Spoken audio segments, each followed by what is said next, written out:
Hi, I'm Arun George, and you're listening to Three Things, the Indian Express news show.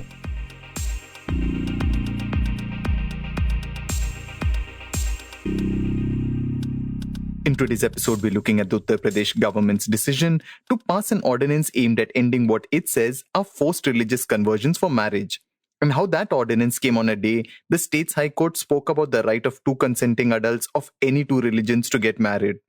But first, we're looking at the latest data concerning a very important COVID 19 vaccine candidate for India. On Monday, Oxford and AstraZeneca announced that the interim trial data from the crucial phase 3 trials have shown that its COVID 19 vaccine candidate is 70.4% effective. Dr. Cyrus Poonawalla, the founder of Serum Institute of India, told the Indian Express that this vaccine candidate will be available very soon. Poonawalla said they would seek emergency marketing authorization for the vaccine in 45 days. But why is this vaccine candidate, which is undergoing trials in India currently, a closely watched candidate? Where does it stand next to other vaccine candidates like Pfizer and Moderna that claim to have over 90% efficacy? To answer these questions and more, we're now speaking with the Indian Express's Prabha Raghavan, who has been closely tracking the development of vaccines for COVID 19.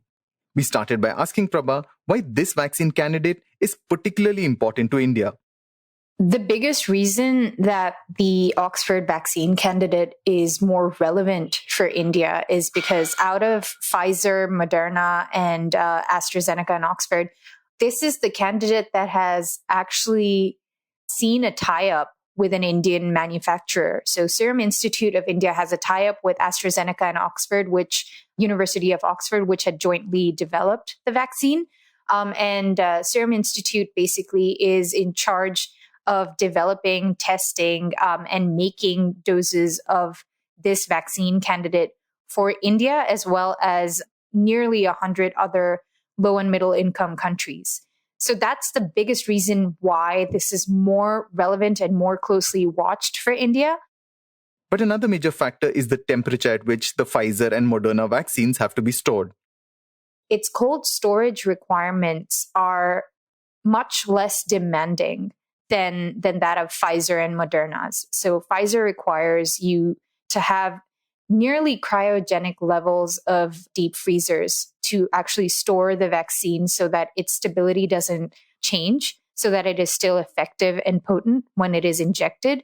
And Moderna requires a deep freeze storage of negative 20 degrees, which is what we have for maybe the polio vaccines that we administer in our national immunization program. But we also have to remember that the polio vaccines that we administer would probably not be more than 30 million doses a year. So the capacity that we have for storing such vaccines will be much less than what is required for a COVID-19 mass vaccination program. Which would require you to have enough storage for hundreds of millions of doses. And that gets rid of that one hurdle that we're seeing in terms of, do we have the infrastructure that is required to actually store and distribute these vaccines? Since the data from the trials has started coming in, one number that's being touted a lot is the efficacy of the vaccine. Pfizer and Moderna have said that the efficacy of their vaccine candidates are over 90%. Oxford AstraZeneca says that their vaccine candidate's efficacy is over 70%. But what does this number mean? What is the efficacy of a vaccine? The efficacy of a vaccine will basically tell you how many cases of symptomatic COVID, for example, can you prevent if you vaccinate several people with this particular candidate. So if it brings down the number of people who develop symptomatic COVID by, say, 90% or 95%, which is what we're seeing in the case of Pfizer and Moderna. It's about 94.5 to 95% in terms of efficacy. Then in a way, yes, you can say that it is effective in reducing the number of COVID cases that we see. But there are other aspects that play into how effective a vaccine is. And we've learned that from some experts like Dr. Gagandeep Kang, who says, if you have a vaccine that has a 90% efficacy, but the effects of that vaccine last for, say, a limited number of times. So say if it's only lasting about 6 months, But on the other hand, you have another vaccine that has an efficacy of about 60%, but the effects of that vaccine last about 10 years. Wouldn't the 60% efficacy vaccine in effect be more effective for a vaccination program in a country like India, right? However, Prabha says that efficacy isn't the only data point that matters when it comes to vaccines. The data released by the firms also shows that the efficacy of the vaccine candidate changes based on the dosage given to people. In the case of the Oxford vaccine candidate in the UK, they studied those who received half a dose of the vaccine and then a full dose of the vaccine. It found that symptomatic COVID-19 cases among them had come down by 90%. But when they gave 2 full doses to people in Brazil, the efficacy was found to fall to around 62%. Compared to the Pfizer and the Moderna vaccine, we can't really do an apples to apples comparison over here because we also don't really know what parameters each company has been studying to announce their efficacy. Are they looking at, how many severe cases they can reduce? Are they looking at how many mild cases that they can reduce by giving this vaccine? Is that a marker of their efficacy? Or are they maybe looking at, does our vaccine have the ability to prevent transmission of the virus in itself? And that's a major finding that we're seeing from the preliminary results of the Oxford AstraZeneca candidate.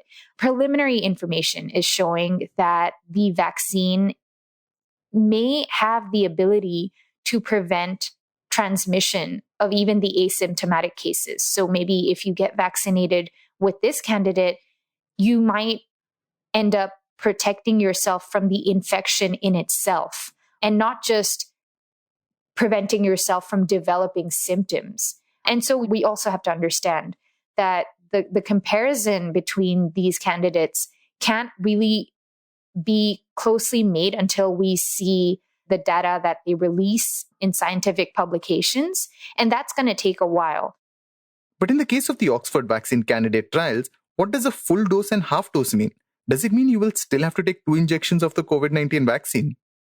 All of these vaccines, the Pfizer vaccine, the Moderna vaccine, and even the Oxford candidate, they are all 2-dose vaccines. When I say half a dose, that just means the strength of the vaccine or the potency of the vaccine.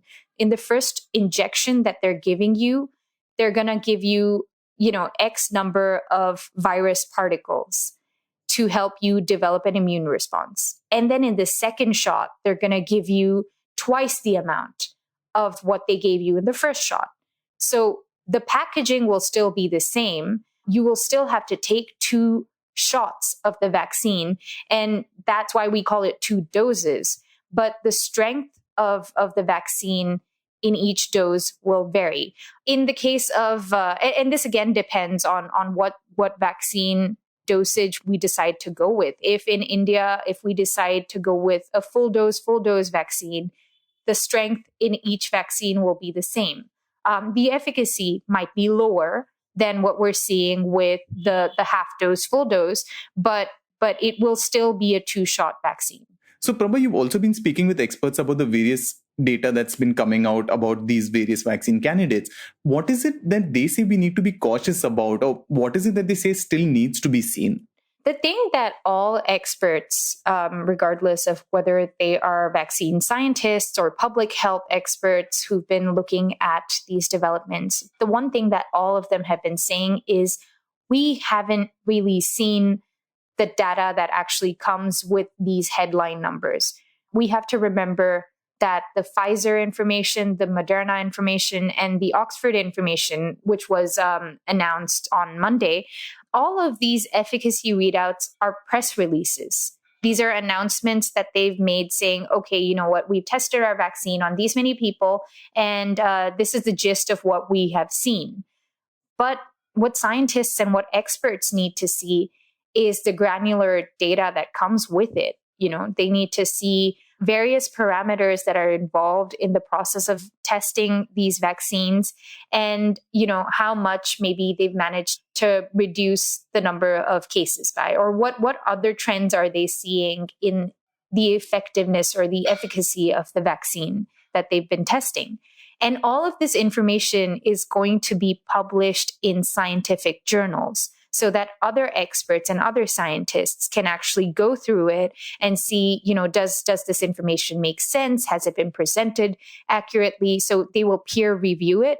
And until and unless we see that granular information published in a scientific journal, until we see the data sets that scientists can analyze, we can't really be too excited about any of these results because we don't really know what the fine print is. There are also so many other questions that remain in the minds of a lot of these experts from looking at these headline numbers. We don't really know, and this is not just for the Oxford candidate, these are for all of the vaccine candidates. Do we really know whether this vaccine will work on people who are immunocompromised? Are these vaccines going to be safe for pregnant women?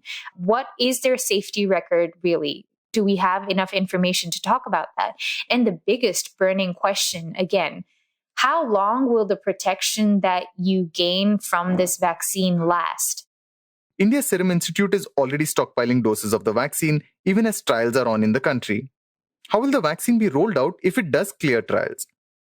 The rollout of any COVID vaccine, for that matter, is still a mystery for most experts in the country. That is a question that they have been asking for more transparency on from the government, because the government that is in charge of planning and mapping out the capacities that we have and figuring out, what the priority groups are, how we're actually going to give this vaccine to the priority groups. If it's healthcare workers, are we going to look at a program that vaccinates all healthcare workers at the same time across the country, or will we go state by state? These are all questions that still remain unanswered. From the side of the company, what they're saying is, at least initially, we will have enough for the priority groups to get vaccinated. And by February, they might be able to ramp up the monthly production capacity from about 50 to 60 million doses a month to about 100 million doses a month. And that's something we have to keep a close watch on, because we'll have to see how many doses we can have available from the company's side. But at the same time, we also have to understand, does India have the infrastructure to store all these doses? Do we have the number of trained personnel required to actually administer these vaccines? And do we have enough last mile connectivity?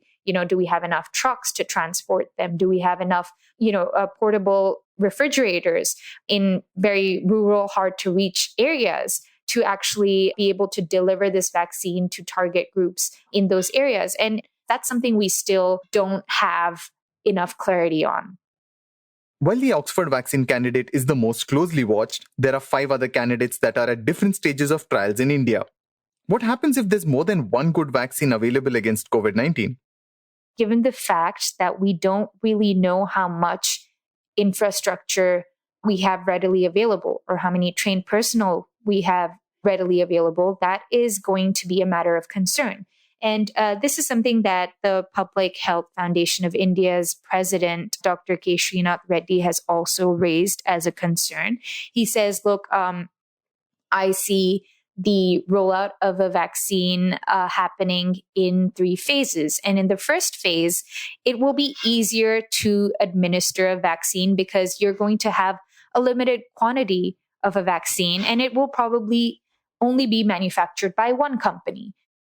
Prabha says that if there's just one vaccine being administered, shortlisted priority groups can get the vaccine first. All existing infrastructure for storing and distributing the vaccine will then be directed towards that one vaccine. But there are challenges even with this system, given you have to give an individual 1 dose of the vaccine and then ensure they get the booster dose in 28 days or earlier. That only gets more complicated if you have the issue of giving half and full doses. Now imagine there are multiple vaccines that need the same scale of distribution networks. But when you have maybe 2 or 3 companies that are manufacturing hundreds of millions of doses of a vaccine every month, and you still have that limited capacity that you had in the first phase of vaccination, that's going to be a problem because you might have to have more people that you need to train to up your capacity of people who can administer the vaccine. You might need to increase your cold storage capacity, which again is something that the government says it is working on, but we don't really know where they are at with that. We don't know how private companies are being looped in to support this process. We don't know if they are going to collaborate with hospitals, with private hospitals that have offered to help in the vaccination process. So there are so many questions that remain unanswered that at least in the second phase, by the time the second phase does occur, when we have a higher quantity of supply, we might not really know whether we are geared up to actually carry out a larger vaccination program unless these questions are resolved or unless we have more transparency on what exactly the government is doing where these issues are concerned. Before we get to the next segment, I just wanted your quick attention. One of the big reasons people say that they like this show is because it helps them understand the news better. It provides them with the context they need to see the bigger picture. And there's perhaps no other place that does this better than the Indian Express's Explained section. We on Three Things refer to the section regularly, and it helps us make this show. If you're a regular reader of the newspaper, you know how useful the Explained section can be, especially when you're looking for in-depth analysis by the right experts. You can log into indianexpress.com/explained and access their coverage 24/7. Explained by the Indian Express, where news that matters is explained by experts who know the subject. Now, back to the show. आज योगी जी की cabinet ने एक बड़ा फैसला लिया है और इसको उत्तर प्रदेश विधि विरुद्ध धर्म संपरिवर्तन प्रतिषेध अध्यादेश 2020 के नाम से कहा जाएगा और आने वाले समय में The Uttar Pradesh government approved a draft ordinance that it said would tackle forced religious conversions for marriage. The minister who announced the state government's decision did not say it explicitly, but the ordinance is believed to be against what many Hindu groups allege is a campaign to convert Hindu women to Islam, a campaign they claim is funded from abroad, and call Love Jihad. Despite many BJP-ruled states proposing such laws and ordinances in the past weeks, Uttar Pradesh has become the first one to enact an ordinance so far. An official spokesperson for the government said that the punishment under this new ordinance ranges from 1 to 5 years. If the woman involved is a minor or belongs to a scheduled caste or scheduled tribe, the jail term will range between 3 to 10 years. The Uttar Pradesh government's decision comes a day after its own police force failed to find any evidence of an internationally funded campaign in its latest probe into multiple interfaith marriages. The Indian Express's Manish Sahu had reported how a special investigation team that was set up to probe 14 alleged cases of love jihad found no evidence of a conspiracy funded from abroad. The team also dismissed the charges that the youths had the backing of any organization. The ordinance came on the same day the Allahabad High Court said that two adults are free to choose their partner and it is their right to freedom of choice as to whom they would like to live with. The court made the observation while quashing an FIR filed against a Muslim man by the father of a Hindu woman he had married. Another bench of the Allahabad High Court had earlier observed that conversion just for the purpose of marriage is unacceptable. It's a judgment that was cited by the Uttar Pradesh government as well, justifying the ordinance.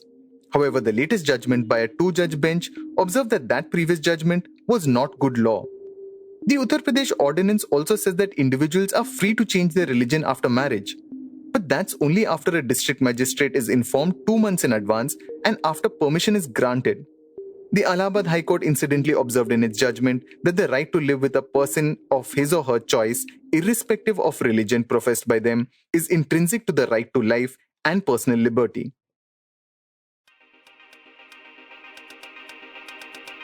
You were listening to The Three Things by the Indian Express. Today's show was written and produced by me, Arun George, and as always, was edited and mixed by our producer, Joshua Thomas. Before we go, here's another reminder to check out Indian Express's Explained page. You can log on to indianexpress.com/explained and find in-depth analysis by the right experts. It has everything you need to know to understand the news better and see the bigger picture. If you like the show, then do subscribe to us wherever you get your podcasts. You can also recommend the show to someone you think will like it. Share it with a friend or someone in your family. It's the best way for people to get to know about us. You can also tweet us at Express Audio and write to us at podcast@indianexpress.com.